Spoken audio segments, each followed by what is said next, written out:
అనంతపురం వైసీపీలో కట్టప్పలు ఉన్నారా?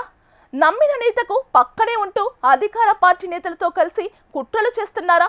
స్వయంగా పార్టీ అధ్యక్షుడి నోట కట్టప్ప పేరు ఎందుకు వచ్చింది? టీడీపీ నేతల తీరుపై మండిపడుతూనే సొంత పార్టీ నేతలపై అధ్యక్షుడు ఎందుకంతలా ఫైర్ అయ్యారు? వ్యక్తిగత విమర్శలు, గ్రూపు రాజకీయాలు ఆ పెద్దాయనకు కోపం తెప్పించాయా? ఇంతకీ నిజంగానే పార్టీలో కోవర్ట్లు ఉంటే అధిష్టానం ఏ విధంగా స్పందించనుంది? అనంత వైసీపీలో కట్టప్పలున్నారా? వెంకట్రామిరెడ్డి నోట కోవర్టుల మాట. అనంత వైసీపీలో ఏం జరుగుతోంది? పార్టీలో వ్యతిరేకులతో అనంత అలసిపోయారా? అనంత కామెంట్స్ వెనుక అసలు మర్మం ఏంటి? కోవర్టుల కామెంట్స్తో వైసీపీ హైకమాండ్ రియాక్షన్ ఏంటి? అనంత వెంకట్రామిరెడ్డి కాకలు తీరిన రాజకీయ ఉద్దండు. గల్లీ నుంచి ఢిల్లీ దాకా సుదీర్ఘ రాజకీయం నెరిపిన సీనియర్ నాయకుడు. వారసత్వంగా కాంగ్రెస్ పార్టీలో రాజకీయాలు కొనసాగించారు. విభజన అనంతరం వైసీపీకి పెద్ద దిక్కుగా వ్యవహరిస్తున్నారు. వివాదరహితుడిగా పార్టీలో నెలకొన్న గ్రూపు రాజకీయాలను పెద్దగా పట్టించుకోని వ్యక్తిగా పేరుంది. అయితే తాజాగా పార్టీలో కట్టప్పలు ఉన్నారని బహిరంగంగా వ్యాఖ్యానించడం అనంత వైసీపీలో కాకరేపుతోంది. ఒకరో ఇద్దరో తన పక్కనే ఉంటూ అధికార పార్టీ నేతలతో కలిసి కుట్రలు చేస్తూ ఉండొచ్చు అంటూ వెంకట్రామిరెడ్డి చేసిన వ్యాఖ్యల వెనుక దాగి ఉన్న అసలు మర్మం ఏంటి? ఇటీవల టీడీపీ నేతలు ఆయనపై వ్యక్తిగతంగా చేస్తున్న విమర్శలు కోపం తెప్పించాయా?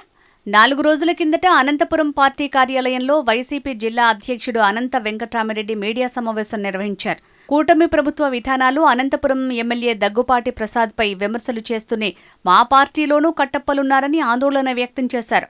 తన పక్కనే ఉన్న కొందరు మా పార్టీ వారు అధికార పార్టీ నేతలతో కలిసి కుట్రలు చేస్తున్నారని, ఎవరెన్ని కుట్రలు చేసినా తాము భయపడబోమని హెచ్చరించారు.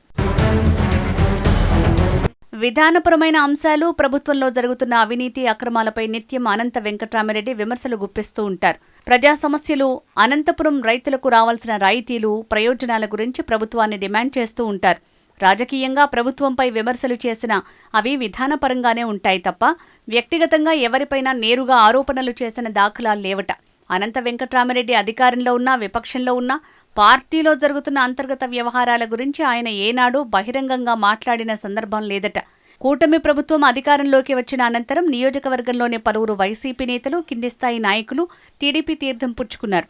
చాలా మంది పార్టీలో కొనసాగుతున్న అనంతపురం నియోజకవర్గం ఇన్ఛార్జ్, పార్టీ జిల్లా అధ్యక్షుడిగా ఉన్న అనంత వెంకట్రామిరెడ్డితో అంటీముట్టనట్టు వ్యవహరిస్తున్నారట. అనంతపురం ఎమ్మెల్యేగా కొనసాగుతున్న దగ్గుపాటి ప్రసాద్ ఎన్నికల నాటి నుంచే తన రాజకీయ ప్రత్యర్థి అనంత వెంకట్రామిరెడ్డిపై ఓ రేంజ్లో విమర్శలు గుప్పిస్తున్నారు. అధికార పార్టీ చేస్తున్న ఆరోపణలను ఎప్పటికప్పుడు వెంకట్రామిరెడ్డితో పాటు వైసీపీ నేతలు కూడా ఖండిస్తూ వస్తున్నారు. తండ్రి అనంత వెంకట్రెడ్డి వారసత్వంగా రాజకీయాల్లోకి వచ్చిన వెంకట్రామిరెడ్డి 1987 నుంచి కాంగ్రెస్ పార్టీ రాజకీయాల్లో క్రియాశీలకంగా ఉన్నారు. 1996లో అనంతపురం ఎంపీగా గెలుపొందారు. అనంతరం 1998లో జరిగిన ఉప ఎన్నికల్లోనూ విజయం సాధించి పార్లమెంటు సభ్యుడిగా కొనసాగారు. 1999లో టీడీపీ అభ్యర్థి కాల్వ శ్రీనివాసులు చేతిలో ఓడిపోయారు. అనంతరం 2004-2009 ఎన్నికల్లో కాంగ్రెస్ పార్టీ నుంచి అనంతపురం ఎంపీగా గెలుపొందారు. రాష్ట్ర విభజన అనంతరం వైసీపీలో చేరారు. 2019లో అనంతపురం అసెంబ్లీ అభ్యర్థిగా వైసీపీ తరపున పోటీ చేసి గెలుపొందారు. 2024 సాధారణ ఎన్నికల్లో మరోమారు వైసీపీ నుంచి అనంతపురం ఎమ్మెల్యేగా పోటీ చేసి టీడీపీ అభ్యర్థి దగ్గుపాటి వెంకటేశ్వర ప్రసాద్ చేతిలో ఓడిపోయారు.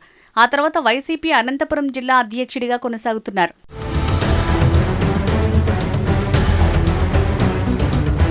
సుమారు 4 దశాబ్దాలుగా ప్రత్యక్ష రాజకీయాల్లో కొనసాగుతున్న అనంత వెంకట్రామిరెడ్డి ఏనాడు పార్టీలో జరుగుతున్న అంతర్గత వ్యవహారాలు, గ్రూపు రాజకీయాలు చేసేవారిని గాని, వ్యతిరేకుల గురించి గాని అంత పెద్దగా పట్టించుకునేవారు కాదట. వైసీపీలో కొంతకాలంగా నియోజకవర్గంతో పాటు ఉమ్మడి జిల్లా రాజకీయాల్లో పెద్ద దిక్కుగా వ్యవహరిస్తున్నారు. అనంతపురం ఎంపీగా పనిచేయటంతో జిల్లాపై ఆయనకు పూర్తి స్థాయిలో పట్టుందని చెప్పొచ్చు. అధికారం పోయాక వైసీపీలో చోటు చేసుకుంటున్న పరిణామాలు, నియోజకవర్గంలో కొందరు నేతలు వ్యవహరిస్తున్న ద్వంద్వ విధానాలు పెద్దాయనను కొంత ఇబ్బంది పెట్టాయని ఆ పార్టీ నేతలే చెప్తున్నారు. వైసీపీ అధిష్టానం ఆదేశాలతో ప్రభుత్వంపై పోరుబాట సాగించాల్సిన పార్టీ నేతలు కొందరు తనతో పాటు పార్టీ విధానాలకు వ్యతిరేకంగా వ్యవహరించటాన్ని వెంకట్రామిరెడ్డి జీర్ణించుకోలేకపోతున్నారట. మున్ముందు అనంత వైసీపీలో ఎలాంటి పరిణామాలు చోటు చేసుకుంటాయో, అధిష్టానం నిర్ణయాలు ఏ విధంగా ఉంటాయో